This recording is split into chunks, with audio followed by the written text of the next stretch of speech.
Está dando para ver a tela, professor? Assim, Thaís. Só então, bom dia a todos. Nós vamos discutir hoje um tema que é muito comum no nosso dia a dia, né, que é o tratamento do linfoma difuso de grandes células B. Dentre os linfomas não Hodgkin é o mais comum e a gente o que a gente mais discute. E aí a Thaís vai apresentar um artigo, a Thaís é a nossa residente do segundo ano. Então, Thaís, fica à vontade, por favor. Então, bom dia a todos. Hoje a gente vai comentar sobre esse artigo da BJH, bem recente, de janeiro de 2024, que fala sobre a avaliação inicial e o manejo do linfoma difuso de grandes células B recém-diagnosticado. A gente não vai falar de linfoma primário de Mediastino, linfoma primário do sistema nervoso central, outras formas, tá? Só para a gente lembrar, como o doutor Fernando falou, que o linfoma difuso de grandes células B é o mais comum subtipo de linfoma não Hodgkin, mas, na verdade, ele é um grupo biologicamente heterogêneo, né? E agressivo de doenças, né? De células B maduras. Existem vários subtipos de classificação do linfoma difuso, né? Vai levar em consideração características morfológicas, moleculares e clínicas. E os subtipos também vão orientar, né, o regime, o número de ciclos, se eu preciso fazer consolidação com radioterapia ou não, que é realmente o tema do estudo. Ele é mais comum em indivíduos mais velhos, entre 65 e 74 anos, e a sobrevida melhorou muito significativamente após a adição do rituximab, né, a quimioterapia padrão, que continua sendo o R-CHOP. Ele basicamente ele pode ser dividido, né, quanto à origem da célula inicial em células do centro B, do centro germinativo, o GCB, ou o ABC, que são as células B ativadas. Quanto à expressão, né, molecular, ele pode ser classificado em double hit ou triple hit, e a gente vai ver que isso, alguns subtipos muda prognóstico, tem prognóstico pior, e vão pior com a R-CHOP em relação a outros. Só lembrando aqui que o subtipo ABC, né, de células B ativada, ele é marcado por ativação constitutiva da via NF-kappa-beta. E aí eu vou ter expressão, né, no perfil imunofenotipo de MUM1 e IRF4. E o de células do centro germinativo, ele tem expressão de marcadores do centro germinativo, né, então CD10 positivo, BCL6, e é marcado, em geral, por amplificação do réu e o rearranjo do BCL2. Quanto à presença do rearranjo dos oncogenes, MYC, BCL2 e BCL6, é baseado nisso que a gente divide, classifica ele em double hit ou triple hit. Double hit quando eu tenho rearranjo MYC e rearranjo BCL2 ou BCL6. E triple hit quando eu tenho as três translocações. Quando ele não preenche critério para nenhuma dessas entidades que a gente comentou, ele é classificado como um linfoma difuso de grandes células B sem outra especificação, ou um linfoma de células B de alto grau sem outra especificação. Então, a gente vai começar falando sobre o diagnóstico, a avaliação inicial, o manejo inicial desse paciente para poder chegar mesmo nas propostas de tratamento. Lembrar que eu sempre preciso de uma amostra significativa para dar o diagnóstico, então o recomendado é uma biópsia excisional de um tecido extranodal com imunohistoquímica. Não existe aqui papel para punção aspirativa por agulha fina, tá? O PET, ele é a modalidade de escolha para o estadiamento, mas em pacientes em que o PET não é viável, numa situação em que não é viável, as tomografias de pescoço, tórax, abdômen e pelve com contraste, elas continuam sendo uma modalidade alternativa, né, em pacientes selecionados. E o PET, inclusive, ele tem maior probabilidade de detectar envolvimento medular. Então, a biópsia de medula, ela pode ser considerada em alguns pacientes, principalmente se o PET for negativo, eu não consigo fazer PET. E se esse resultado for influenciar no manejo do linfoma. Sempre que eu suspeitar de envolvimento de sistema nervoso central, eu tenho que investigar com ressonância cerebral ou de neuroeixo, de medula com contraste, e avaliação do líquido, né? Incluir nessa avaliação do líquido citologia e citometria de fluxo. E eu também devo investigar, fazer essa investigação em pacientes que tenham alto risco pelos scores, né, que o que a gente usa é o IPI do Sistema Nervoso Central, né, comumente na prática. E também dependendo da localização e do número dos sítios extranodais, principalmente se maior ou igual a 3, e se alguns sítios específicos que a gente vai ver que tem maior risco de recidiva em sistema nervoso central. Eu devo fazer um eletrocardiograma para todos os pacientes e devo considerar uma avaliação da função ventricular esquerda, pelo menos para pacientes mais velhos ou que tenham alguma anormalidade, né, no eletro, ou fator de risco, história conhecida de doença cardiovascular, por exemplo. Na nossa prática, e isso deve ser feito também, a gente costuma fazer para todo mundo, né, tentar incluir para todo mundo. A dosagem de troponina nesse contexto ela não está bem estabelecida, né, não tem um papel de rotina. Além dessa avaliação, eu preciso fazer uma triagem basal, né, daquele paciente com hemograma completo, um teste de função renal e função hepática e LDH, e uma triagem sorológica básica, né, para HIV, hepatite B e C. Se eu tiver alguma sorologia positiva, por exemplo, se eu tiver sorologia positiva para hepatite B, eu tenho que quantificar aquele DNA viral, tenho que ficar monitorando, iniciar a terapia profilática se não for uma infecção ativa, fazer o PCR do HBV, durante e após a quimioterapia, né? Se for positivo para hepatite C, quantificar o RNA do VHC e encaminhar para um serviço de referência, né? Para que ele possa ser tratado. E se ele tiver o teste positivo para HIV, também acompanhar em conjunto com um infectologista. Lembrando que os pacientes que têm HIV, que têm carga viral suprimida e têm um CD4 maior que 200, eles vão ser tratados com os mesmos protocolos dos pacientes HIV negativos. E muito importante destacar que eu preciso oferecer para todos os pacientes o aconselhamento reprodutivo, porque a infertilidade ela pode ser uma realidade com a quimioterapia, né? Então, eu devo considerar criopreservação de espermatozoides, preservação ovariana, colheita de ovócitos. Além disso, eu tenho que lembrar das mulheres, né, da menopausa precoce, que pode acontecer durante ou após a quimioterapia. Essas pacientes têm que ser encaminhadas para investigação com a ginecologia e deve considerar, inclusive, a reposição hormonal após a conclusão do tratamento, com a gineco ou com a endócrina. Além disso, sempre lembrar do risco de síndrome de listo tumoral, então é preciso de um plano de monitorização para síndrome de listo tumoral e começar uma profilaxia baseada no risco. E para todos eles, nessa avaliação inicial, é recomendado que se faça o FISH para os rearranjos MIC, né?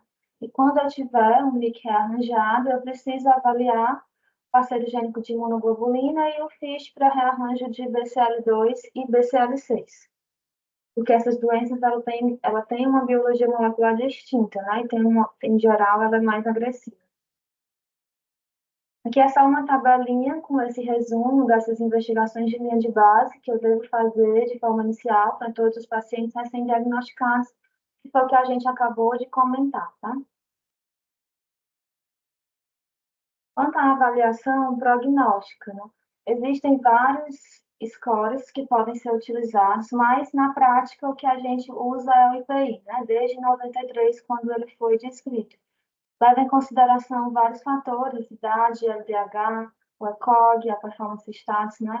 O estágio da doença, se avançada ou se inicial, o número de sítios extranodais, e eu vou definir o risco desse paciente. IPI maior do que 2 é considerado de alto risco. Além disso, existem outros fatores, né, prognósticos, que eu devo avaliar sempre que possível, né, como a gente já comentou, porque muda a evolução desse paciente, né, em geral eles têm evolução pior, como os FISH, do rearranjo MIC, do rearranjo BCL2 e BCL6.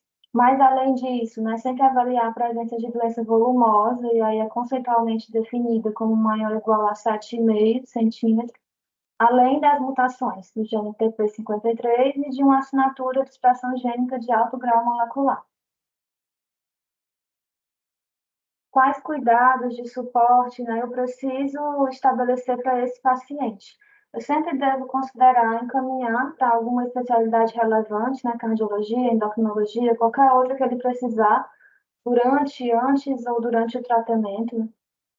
Uma coisa que é importante a gente lembrar é que eu tenho que avaliar clinicamente o risco desses pacientes de ter osteoporose. O risco de fratura óssea osteoporótica ele é significativo nesses pacientes, né? Ele até cita um estudo em que a incidência cumulativa de fratura por fragilidade em 18 meses em pacientes maior ou igual a 70 anos é de 11%. Então, é significativo e esses pacientes vão se beneficiar da suplementação de vitamina D ou até de tratamento com bifosfonato. Então, eu tenho que sempre avaliar o perfil de risco. Existem vários scores, dentre eles o FRAX, né, por exemplo, que pode ser aplicado, é simples na aplicação, que pode, inclusive, levar em consideração a avaliação com densitometria óssea. E o estudo recomenda que eu ofereça profilaxia primária com o GCSF para todos os pacientes que estejam recebendo quimioterapia com intenção curativa, porque a gente sabe que a infecção é uma grande causa de morbimortalidade. Então, nessas recomendações da Sociedade Britânica, ele recomenda para todos. E eu devo considerar também, né, sempre a profilaxia primária para herpes simples, ou zoster, né, como por exemplo a ciclovir, que é o que a gente já usa na nossa prática, e para a pneumocistose. Então, agora a gente vai falar um pouco sobre a doença de estágio inicial e depois a gente vai falar sobre a abordagem da doença em estágio avançado. Até um terço dos pacientes eles vão ter doença em estágio inicial, estágio 1, 2, né, de análogo. Então, tem uma doença limitada. Então, nesses pacientes vai ser muito importante eu considerar o que a gente vai chamar de terapia sistêmica abreviada. Para esses pacientes, como para qualquer outro, né, primeiro eu sempre vou considerar a inserção dele em um estudo clínico bem delineado, se isso for uma opção disponível, né? Mas, em geral, o que o artigo recomenda é que para pacientes entre 18 a 60 anos que estejam, tenham um estágio inicial de 1 e 2, com IPI baixo, né, de 0, sem doença volumosa, eu ofereço uma imunoterapia abreviada. Então, qual é essa proposta? Fazer 4 ciclos de R-CHOP com 2 infusões adicionais de rituximab. E essa é a proposta do FLYER, né, do estudo FLYER de fase 3. E a radioterapia, ela não vai ser necessária se eu conseguir utilizar a dose plena, tá? Nesses pacientes. E o que esse estudo mostrou para a gente foi que essa abordagem, né, com uma terapia abreviada, ela não foi inferior a 6 ciclos de R-CHOP, né? E teve menos eventos adversos. Por isso que é a recomendação do artigo.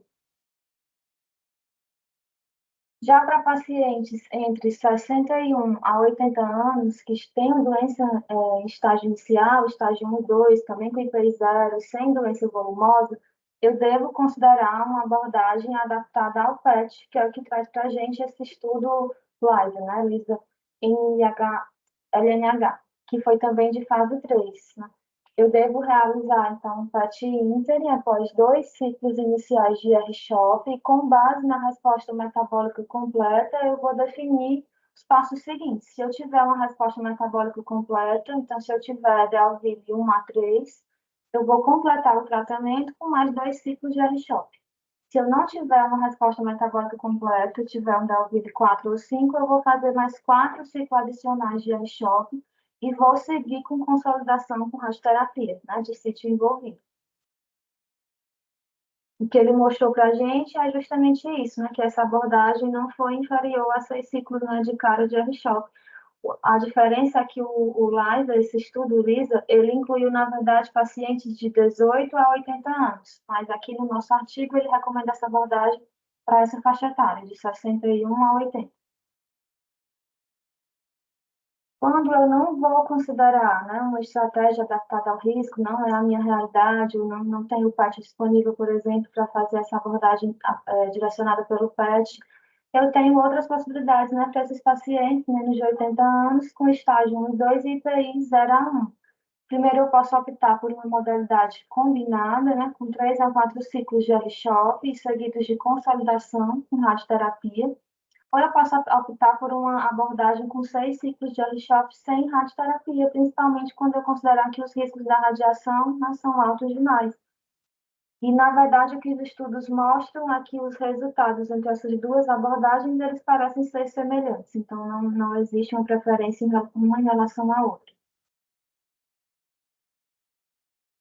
Já para pacientes que têm menos de 80 anos, que têm uma doença em estágio 1, 2, mas têm um IPI alto, maior ou igual a 2, eu posso oferecer já o R-Policy-HP como uma opção, né? Eu vou continuar com a escolha do R-Shop, né? Seguido de um PET ao final do tratamento. É o que trouxe para a gente o Polarix. A gente sabe que não é o perfil maior, mais abrangente do estudo, mas até 11% dos pacientes tinham doença em estágio 1 e 2, então já pode ser uma abordagem utilizada eu começar, né, primeira linha, com R-Policy-HP. E eu devo considerar a consolidação com radioterapia de acordo com o volume, né, inicial da massa, a distribuição da doença e a resposta que ele foi tendo, tá? Sempre considerando os riscos da radiação. Aqui é só para a gente lembrar algumas coisas em relação à consolidação com a radioterapia. Para quem que eu faço, né? Para quem que estaria indicado fazer a consolidação com radioterapia nesses casos de doença em estágio inicial, depois da resposta, né? Claro, a quimioterapia, e sempre considerando as toxicidades. Para doentes que receberam menos do que a dose completa do R-CHOP, então, para doentes que receberam o R-mini-CHOP, receberam combinações menos intensivas de rituximab e quimioterapia, como o R COP, né, por exemplo, para pacientes que tenham um envolvimento extranodal, e aí tem alguns sítios principais que eu devo considerar radioterapia, como testículo, mama, primário da perna e osso, tá? São evidências que mostram uma melhora quando eu uso a radioterapia. E pacientes que têm doença volumosa, né, como a gente definiu lá no início, maior ou igual a 7,5 centímetros de diâmetro. Falando da doença extranodal primária, né, de alguns sítios principais. Na verdade, o manejo da doença extranodal primária é uma área ainda de muita incerteza. São poucos estudos, não existem evidências robustas para todos os sítios. Alguns sítios, o que a gente sabe é que tem indicações específicas de acordo com um risco maior de recidiva, ou pior prognóstico, pior resposta ao choque. E a gente tem alguns sítios que são conhecidamente, né, alguns subtipos leishmaniasis que são conhecidamente têm associação com prognóstico inferior, como o testicular, que a gente vai ver. E a maioria dos pacientes com linfoma difuso extranodal, ela tem IPI baixa. Então, eu poderia seguir uma abordagem, talvez, semelhante à do estágio inicial. A gente vai falar um pouquinho de cada um dos sítios principais. Mas aqueles que têm IPI entre 2 e 5 e que possam ter os critérios de eleição para o Polarix, usar o R-Policy-HP também é uma opção, tá? Mas isso também não é uma coisa definitiva. É muito difícil falar do papel da profilaxia do sistema nervoso central nesses casos. Alguns específicos, alguns sítios específicos a gente já consegue falar, como, por exemplo, o linfoma difuso primário de mama. A gente teve uma aula, inclusive, né, sobre ele, eu também apresentei, e tem um risco aumentado de recidiva no sistema nervoso central, então eu sempre tenho que avaliar esse risco. E a radioterapia, ela tem melhores desfechos em alguns sítios leishmanodais em estágio inicial. Embora seja menos claro, né, como ele cita no artigo, esse uso da radioterapia em pacientes que têm um PET negativo ao final do tratamento. Mas a gente vai falar brevemente sobre cada um dos sítios. Falando primeiro sobre o testicular, a gente sabe que ele tem um resultado clínico inferior quando é comparado a outros subtipos, e ele tem um aumento de recidiva do sistema nervoso central. Então, eu sempre devo considerar a profilaxia, guiada pelo risco, eu posso fazer o score de PI do sistema nervoso central. E o padrão é oferecer 6 ciclos de R-CHOP, baseado nesse estudo ILSG-10, que foi de fase 2, que na verdade ele estudou 6 a 8 ciclos de R-CHOP, com 4 metotrexato sintotecal e radioterapia. Daí surgiram as orientações. Então, oferecer radioterapia também é um padrão do testicular, e a radioterapia contralateral, após o término da terapia sistêmica. Em relação ao primário da mama, o padrão dos estudos e a recomendação do nosso estudo também é oferecer 6 ciclos de R-CHOP, tá? Em geral, a mama ela tem alta taxa de recidiva na mama contralateral e no sistema nervoso central. Se eu não me engano, chega a 11, 12%. Então, eu devo considerar a radioterapia de consolidação na mama para reduzir o risco de uma recorrência local, e eu devo considerar a profilaxia do sistema nervoso central de acordo com os scores de risco. Em relação ao primário gástrico, né, também oferecer 6 ciclos de R-CHOP. Quando eu detecto o H. pylori, eu tenho que oferecer a terapia de erradicação. O que é importante a gente destacar sobre o gástrico é que a irradiação ela não está associada a melhor desfecho, então ela é frequentemente evitada, bem como a cirurgia. A cirurgia ela só tem papel quando eu tenho complicações, né? Perfuração, obstrução, sangramento, mas em geral ela também não tem grande papel. Em relação ao difúndio de grandes células B, intravascular, é raro, bem raro, é um subtipo que a gente não costuma ver na prática, né? É marcado pela presença de células B, né, no lumen dos vasos, é mais frequente em idosos e frequentemente eles envolvem o sistema nervoso central. Então, a recomendação é que na triagem basal, na avaliação inicial daquele paciente, eu faça uma triagem para doença do sistema nervoso central. Então, eu vou fazer ressonância do cérebro com contraste, de coluna se for indicado, e avaliação do líquido, com citologia e imunofém. E vou oferecer 6 ciclos de R-CHOP. O rituximab também mudou muito o prognóstico, né? Teve grande impacto prognóstico no linfoma difuso intravascular. O que eu tenho que lembrar, né? Ter noção, é que esses pacientes eles têm maior risco de reação infusional grave com rituximab. Então, eu tenho que destacar que eu preciso adiar a primeira infusão até 48 horas, né, pelo menos, após a administração da quimioterapia. Isso é para diminuir o risco de reações graves infusionais no primeiro ciclo. E eu devo oferecer profilaxia do sistema nervoso central para aqueles pacientes que não têm evidência, né, de doença no início, ali no diagnóstico. Em geral, protocolos mais intensivos, né, para linfoma secundário do sistema nervoso central, eles também têm que ser considerados.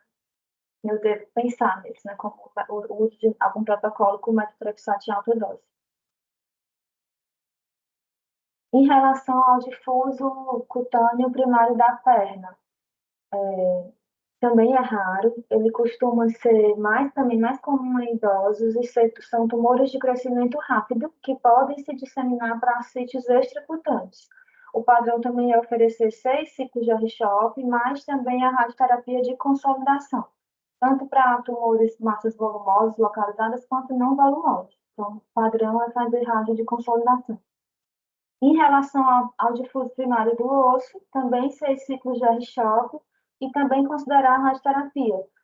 Se os outros são raros, esse é mais raro ainda, né? Em geral, o osso, o acometimento ele é secundário, não é primário, mas tem relatos, pode ser, e o padrão é 6 ciclos de R-CHOP. Então, a gente viu que primário do osso, cutâneo primário da perna, testículo e mama, a radioterapia, ela tem grande valor, né? Como consolidação.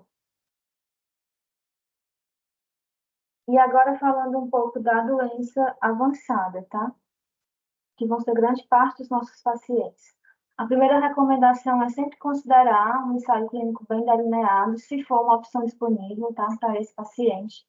O padrão, né, tratamento de primeira linha, continua sendo 6 ciclos de R-CHOP para os pacientes que têm estágio 3 e 4, né? E score de PI de 1. Mas a grande novidade, né, é o que o Polarix trouxe para a gente com a introdução do R-Polo-CHP como tratamento de primeira linha. O Polo é um anticorpo conjugado droga, né, anti-CD79B, e esse estudo mostrou para a gente que houve melhora na sobrevida livre de progressão, apesar de não ter tido melhora em sobrevida global, diferença em sobrevida global, e o perfil de toxicidade foi semelhante. Então, ele seria escolha na primeira linha para pacientes que são aptos em terapia com dose completa, tem um ACOG bom, menor ou igual a 2, e tem um IPI alto, de 2 a 5, tá? Mas o R-CHOP também continua sendo, né, uma opção para esse grupo, principalmente onde o polo ainda não é disponível. Eu destaquei aqui esses 3 estudos para a gente lembrar das outras possibilidades de combinações de poliimunoquimioterapia para pacientes que vão ruim com o R-CHOP, que são em geral, os pacientes de alto risco. Então, esse estudo que avaliou R-CHOP mais bortezomib, que foi o REMOLD-LD, ele leva a gente a considerar essa combinação em pacientes que têm uma expressão gênica molecular de alto grau, porque ele mostrou que houve melhora na sobrevida livre de progressão em 5 anos, que foi de 55% versus 29% no grupo que só usou R-CHOP, e uma sobrevida global de 80% versus 67% para o subtipo ABC. O subtipo de células germinativas não mostrou diferença, mas para o subtipo de ABC mostrou esse ganho de sobrevida global. Teve resultados promissores também com esse estudo do MCRI, que foi de braço único, com o R-Codox MR-VAC. Em pacientes que tinham doença de alto risco, então tinha um IPI entre 3 a 5, teve ganho de sobrevida livre de progressão, 68% em 2 anos, e grande sobrevida global, de 76%. Mas é importante lembrar que eu adicionei mais modo mortalidade, porque é um esquema bem mais intensivo. Sobre o estudo que usou o R da EPOC como primeira linha, né? Ele incluiu pacientes maiores ou iguais a 18 anos, estágio 4 a 2 e ECOG baixo, de 0 a 2. Mas ele excluiu, nesse estudo, pacientes de alto risco com doença em sistema nervoso central e HIV, por exemplo. Esse estudo, que foi o Aliança, ele não mostrou diferença de sobrevida em 2 anos, né, com o uso do R da EPOC. Mas é importante destacar que esse estudo não incluiu pacientes de maior risco, que possivelmente são os pacientes que se beneficiam de regimes mais intensivos, né? Existem outros estudos, como, por exemplo, um que ele cita também, que foi lançado no Lancet em 2019, com 53 pacientes, que incluíam pacientes de alto risco, incluíram, inclusive, com doença do sistema nervoso central e HIV, e pacientes com Hermann-Mick, e eles tiveram uma resposta global de 87% com uma remissão durável. Então, assim, ainda é a questão se pacientes de alto risco se beneficiam desses regimes, e aparentemente alguns estudos já mostram que sim. Eu sempre devo considerar uma pré-fase com corticoide, né, ou uma atenuação da dose, né, uma redução da dose de 50%, algo do tipo, no primeiro ciclo, para pacientes que tenham um performance status prejudicado ou um comprometimento fisiológico pela própria doença, tá? Mesmo que depois eu faça a dose completa. Eu devo considerar regimes mais intensivos, como esses que a gente citou, como o Encodoxim RVAC, para pacientes jovens, e aí principalmente é menor ou igual a 50 anos, que tenham uma boa performance status, que tenham um PI alto, maior ou igual a 3, né? Particularmente nos que têm alto risco de recidiva em sistema nervoso central. E eu devo considerar a profilaxia do sistema nervoso central em pacientes de alto risco, né, conforme os escolhas, ou sítio, né, localização de sítios cenovais, como a gente já viu. Para esses pacientes que têm linfoma de célula B de alto grau, com rearranjo-MYC, BCL2 ou BCL6, não existe um padrão, as evidências não mostram qual seria o melhor, mas as opções de tratamento, elas incluem fazer o R-Pola-CHP, os pacientes que têm IPI alto, fazer os 6 ciclos de R-Choque, como a gente já faz. E para pacientes jovens selecionados, eu posso tentar esses regimes mais intensivos que já mostram algum benefício, como o R-DAPOC ou o Icodox-MR-VAC. Em relação à radioterapia na doença avançada, não tem uma abordagem uniforme, tá? Não existe um consenso. Mas eu devo considerar a consolidação com radioterapia para pacientes que têm doença volumosa de forma individual. Vou avaliar paciente a paciente. Lembrar que a consolidação com transplante ela não é recomendada como primeira linha. Em relação aos pacientes idosos e que têm comorbidades, lembrar que a idade ela não deve ser o único fator que eu levo em consideração. Existem diversos índices prognósticos que podem ser utilizados. No estudo, ele cita e recomenda o índice prognóstico do idoso, né, que integra um score de geriátrico, o IPI, a hemoglobina, para definir os grupos de risco, e que a gente sabe que esses grupos de risco têm sobrevida global diferente, né, entre eles. Alto risco tem sobrevida global menor, de 42%. E atualmente, como a gente viu no sênior, né, de fase 3, eu devo utilizar na prática o corte de 80 anos, né? Eu devo levar esse corte não só, claro, né, com a avaliação geriátrica ampla, mas no sênior ele já cita 80 anos. O que eu quero destacar aqui? Que pacientes com menos de 80 anos, o que a gente sabe já, que os estudos mostram, é que tentar manter a dose plena do R-CHOP melhora o desfecho de sobrevida. Já em pacientes que têm mais ou igual a 80 anos, São equivalentes os resultados de sobrevida entre manter dose plena de R-CHOP ou fazer doses atenuadas como o R-mini-CHOP. Então, eu sempre vou avaliar o índice de fragilidade validado, como o EPI, para poder definir esses riscos e benefícios. Eu devo oferecer também uma pré-fase de corticoide para pacientes, principalmente que têm um status performance pior, né, afetado pela carga do tumor. Eu posso até considerar adicionar vincristina na pré-fase, junto com o corticoide, né, em dose única. E eu devo ofertar como padrão o R-mini-CHOP para pacientes que têm maior ou igual a 80 anos. Além disso, desses pacientes idosos e frágeis, se o paciente tiver outras comorbidades, por mais que ele tenha menos que 80 anos, eu também posso considerar atenuações da dose, né, do R-CHOP de acordo com a comorbidade, performance e status. E pacientes que não sejam aptos para o uso de antraciclina, porque tenham comorbidades cardíacas que limitam esse uso, não, na verdade, o que os estudos mostram é que a sobrevida é comparável entre os outros esquemas que não utilizam antraciclina, como o RCVP com gemcitabina, o RGMOX, o RCHOF, né, adicional e toposídio. Não existe um que prepondere sobre o outro. E eu devo considerar abordagens paliativas, né, com regimes de baixa intensidade, ou só corticóide, ou monoterapia com rituximab, ou até radioterapia paliativa, se esses pacientes forem muito frágeis. Aqui eu trouxe esse fluxograma, que é de outro artigo, do Howard Rate da Blood, só para a gente ver isso que ele acabou de citar no artigo que a gente está lendo, né? Lembrar que para pacientes FIT, que é a primeira coluna, menos de 80 anos, eu devo tentar manter a dose plena do R-CHOP e oferecer profilaxia com GCSF. E para maior ou igual a 80 anos, eu devo fazer a Rimini-CHOP, atenuar a dose. Para os que são unfit e não são aptos a regimes com antraciclina, eu tenho outros regimes disponíveis. E para os pacientes que são frágeis, controle de sintomas, radioterapia ou quimioterapia em dose atenuada. Como é que eu vou avaliar e fazer o segmento de resposta desses meus pacientes, né? O que eu tenho que lembrar e ter em mente?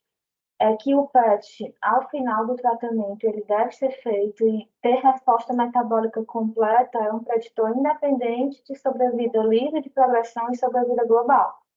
E é isso que mostrou para a gente o GOIA, né, o estudo GOIA, que é fase 3. O valor preditivo negativo do PET é de aproximadamente 80%. Então, é sempre importante tentar fazer o PET ao final do tratamento.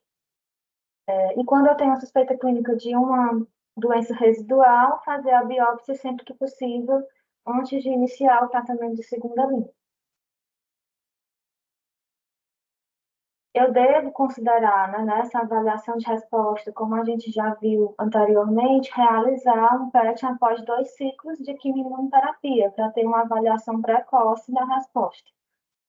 Quando eu tenho, só devo considerar mudança de tratamento naqueles pacientes que não estão respondendo ou tiveram doença progressiva. E aí, o que eu vou considerar? Os critérios de Galvin, né? Entre 1 a 5, entre 1 a 3, eu vou considerar a resposta metabólica completa. 4 e 5, não vou ter resposta metabólica completa. Se eu tiver esse PET Inter com resposta metabólica completa, no final do tratamento, eu poderia fazer só um TC com contraste. Ela vai ser suficiente para avaliar a resposta. Agora, quando eu não tenho resposta metabólica completa, ou eu não tenho, o paciente não foi submetido a PET, eu também posso considerar a TC pós, né, final da quimioterapia, para avaliar essa resposta. Eu sempre devo avaliar essa resposta com PET, com imagem, 3 a 6 semanas após a última dose do anticorpo, tá?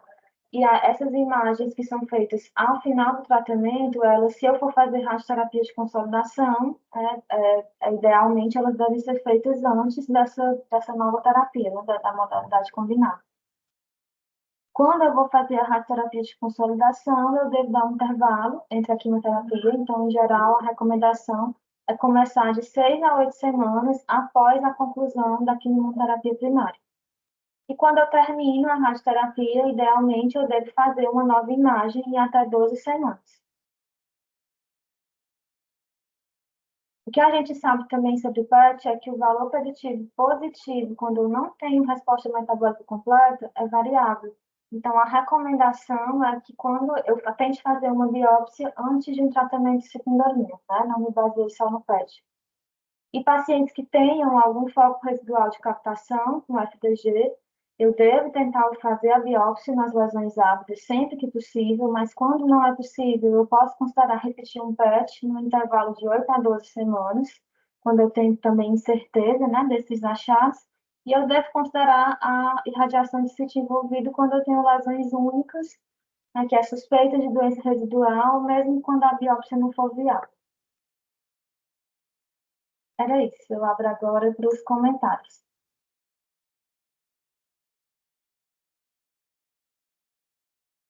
Ô, Thaís, obrigado pela excelente apresentação, excelente resumo.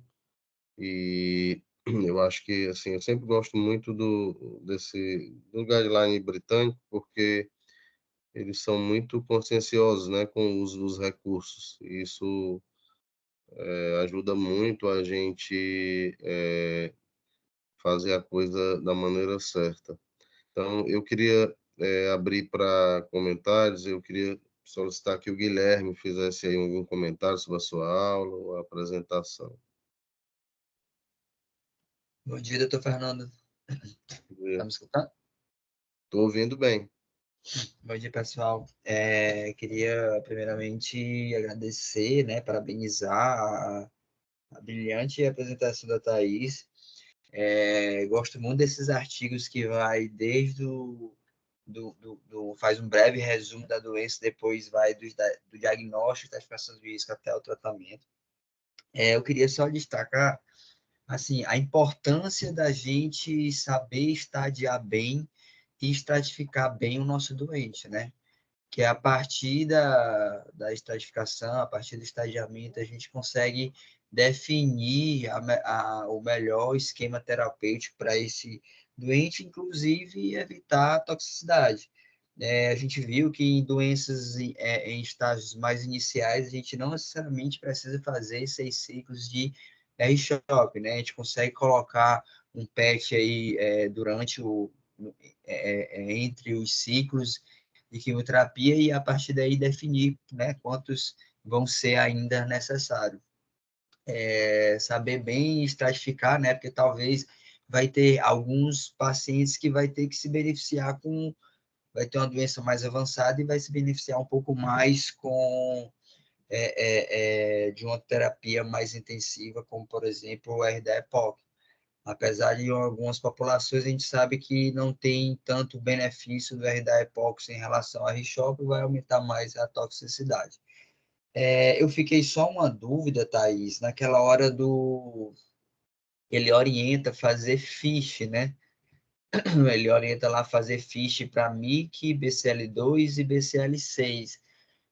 Geralmente, assim, pelo menos na nossa prática, a gente espera que esses fiches são realizados, né, na imunistoquímica a partir da biópsia. É, é, eu não sabia, assim, não é assim da nossa prática aqui fazer esses fiches para esses 3 marcadores. E aí faz de sangue periférico, doutor Fernando? Não, não. Quer responder, Thaís? Não, é feito da É, biópsia. é Da muito biópsia química mesmo, né? mesmo, na lâmina da biópsia. É feito Ah, na tá. lâmina da É do biópsia. material emblocado, viu, Guilherme? Tudo bom, doutor Entendi. Fernando? Bom Isso, dia. isso. Bom dia, Lucas. O Exatamente. melhor, o melhor fiche, Guilherme, eles fazem do material emblocado da biópsia que foi. Ah, tá, entendi.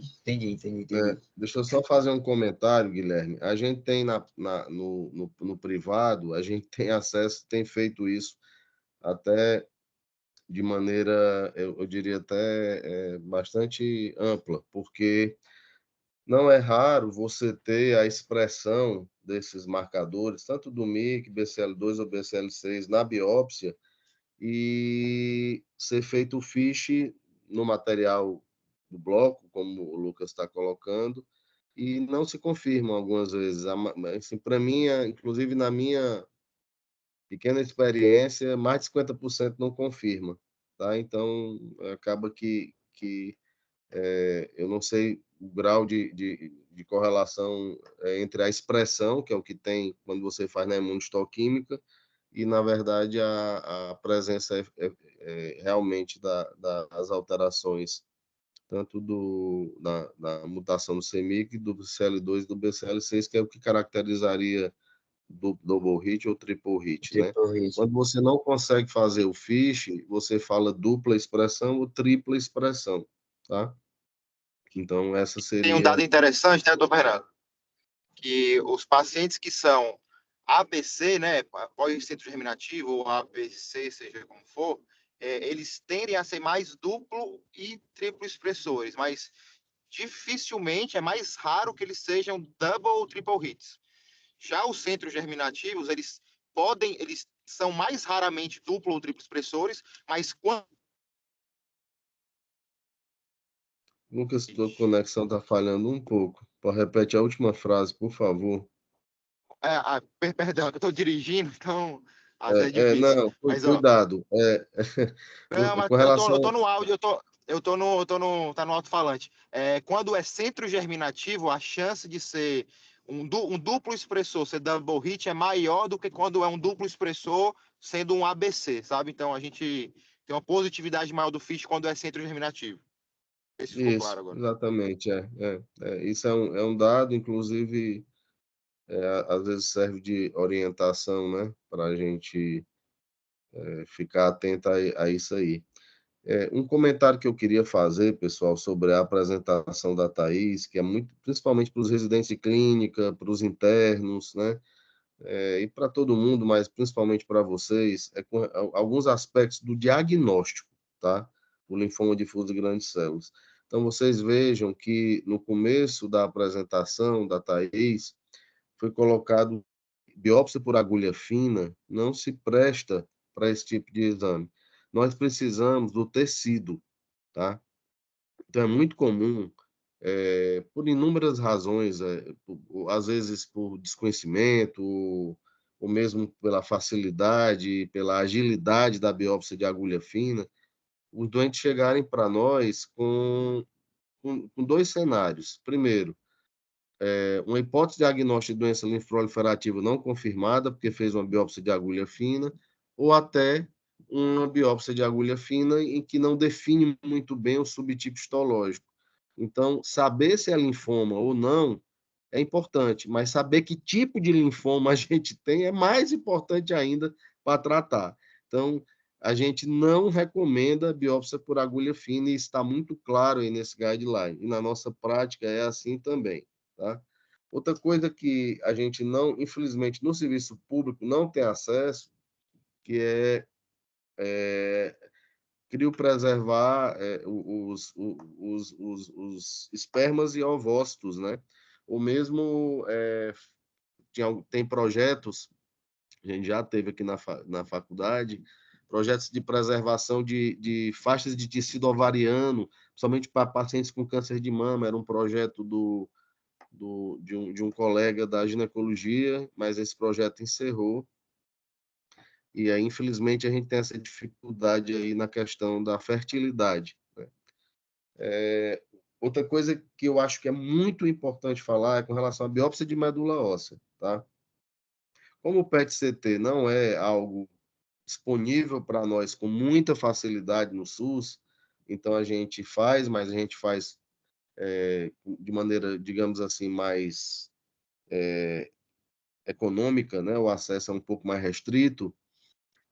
Eu não tenho como, por exemplo, não fazer a biópsia óssea dos doentes de estadiamento. Então, no nosso estadiamento, a biópsia de medula óssea, seja Hodgkin ou não Hodgkin, faz parte do nosso estadiamento. Então, não existe isso, tá?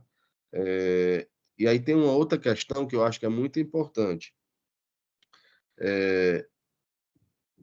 Eu sempre tenho falado isso e às vezes até faço uma meia-culpa, porque a curva de aprendizado da observação do indivíduo que examina o PET, principalmente com relação à infiltração, eu acho que a gente ainda, no nosso meio local, a gente ainda tem uma curva de aprendizado.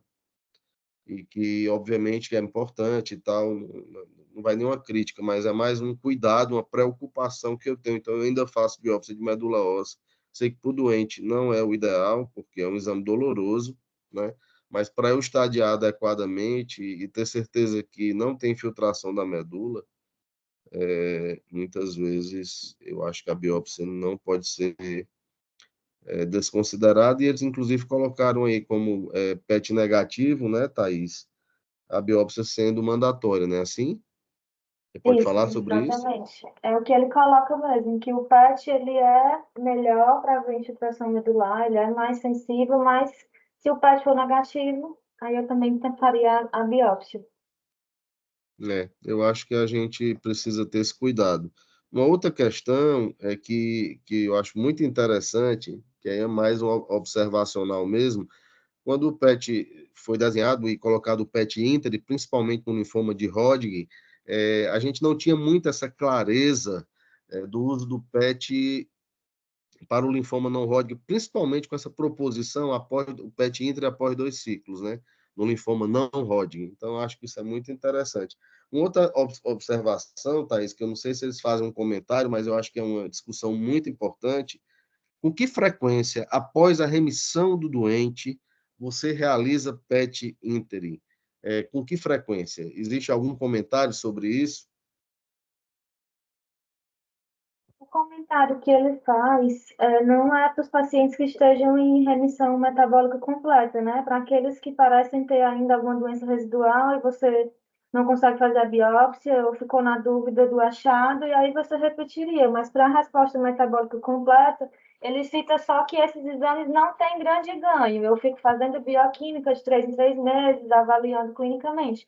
Mas se tem alguma frequência de PET, isso ele não citou. É como se ele achasse Pronto, que eu entendi é que realmente não tem evidência na prática para ficar repetindo, né, com frequência. exato. Pronto, esse é um dado muito importante que a gente precisa discutir, porque é, não há uma orientação para que a gente faça um segmento pós-tratamento, um indivíduo com resposta completa, metabólica completa, que ele faça PET a cada 6 meses, entendeu? A cada ano, desde que ele tenha exames laboratoriais normais, que ele esteja com exame físico normal, entendeu? Então é muito importante isso, porque no fundo você está expondo o indivíduo a alguma irradiação, né?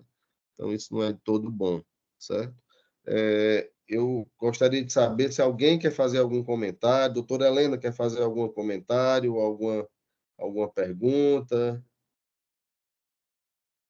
Não, Fernando, muito obrigada. Eu quero só parabenizar a Thaís, muito bem apresentado o artigo.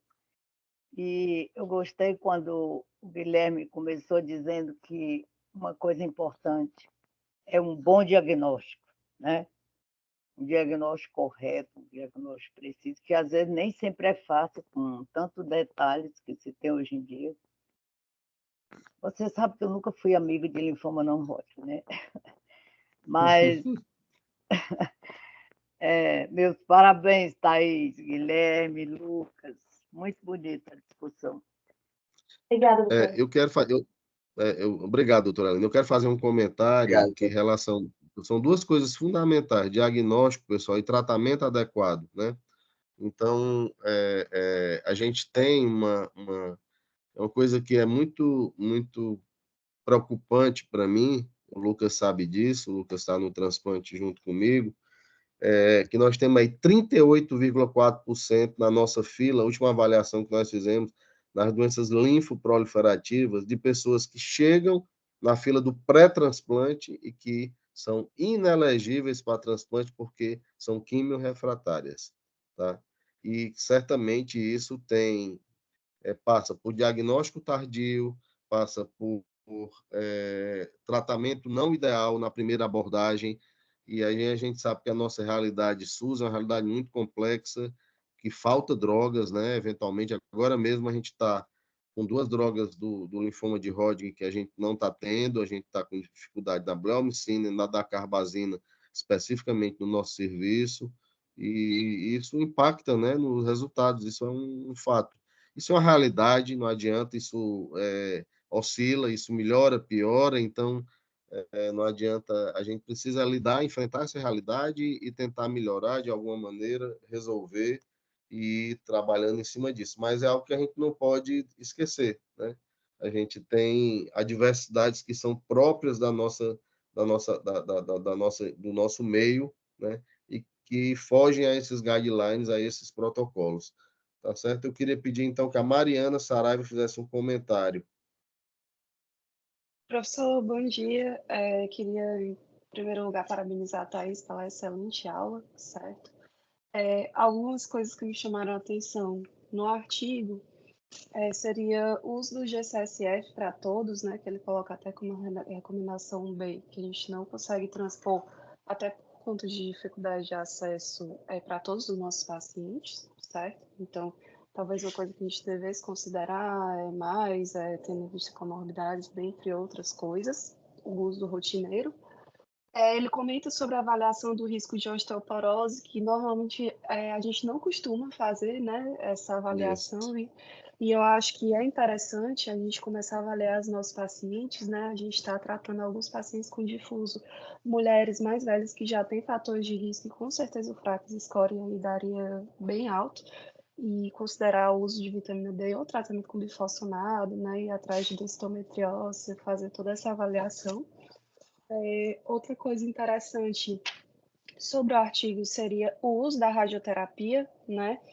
Que ele comenta que alguns subtipos nós temos um benefício maior, né? Ele fala do testicular, para a gente oferecer radioterapia contralateral, né? Ele fala da mama, tanto local quanto contralateral. Comenta que no gástrico não tem tanta evidência, né? E ressalta que no primário da perna e no osso a gente deveria levar em consideração essa radioterapia com consolidação. Outra coisa que me chamou a atenção no trabalho é a avaliação dos pacientes idosos, né? Porque como é uma linfoproliferação mais comum em pacientes idosos, a gente tem que fazer essa avaliação bem pormenorizada neles, né? Então, eu gostei desse índice prognóstico de idosos, o IP, né? Que acaba que a gente acaba usando mais o ECOG e a avaliação geriátrica ampla. Então, talvez eu comece a incorporar isso nas consultas, na prática clínica, né? O comentário que ele fala sobre redução de dose, né? Pacientes de 80 anos ou mais, ou 80 anos, menor que 80 anos, com comorbidades importantes para a gente considerar o R-mini-SHOP. E a pré-fase de corticóide com ou sem vincristina, que muitas vezes a gente acaba não fazendo, né?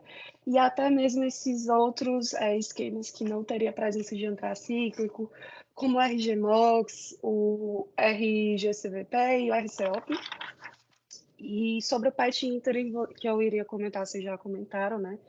Que eu acho que é interessante a gente fazer sempre que tiver acesso para ajudar a definir os ciclos. Perfeito, Mariana, obrigado pelos comentários. Eu queria só fazer uma consideração sobre o que você colocou, inicialmente, que está, inclusive, no estudo, no protocolo, que é o uso do GCSF de maneira corrente. A gente não tem como fazer isso, né? Então, e eu nem sei, eu até tenho dúvida, assim, na prática, o que é que a gente faz? A gente acompanha com hemograma, né?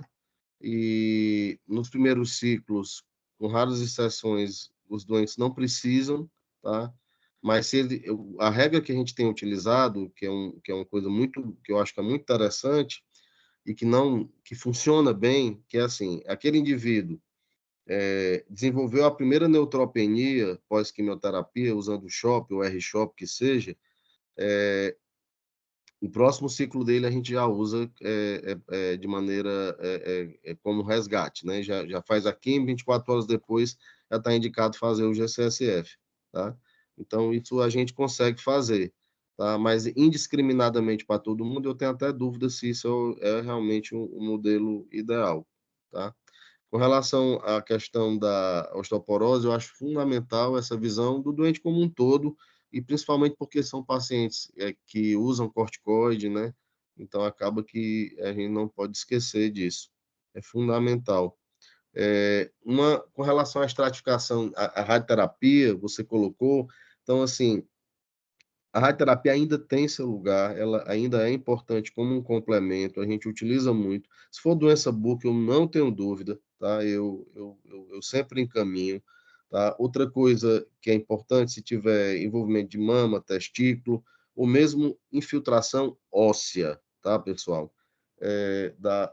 eu acho que acho até interessante essa conclusão deles, porque até a gente tem um caso, acho que o Lucas vai lembrar, que é um linfoma de Hodgkin, e eu comentei com os meninos que, na nossa discussão do pré-transplante, que com infiltração óssea eu nunca vi responder sem radioterapia complementar.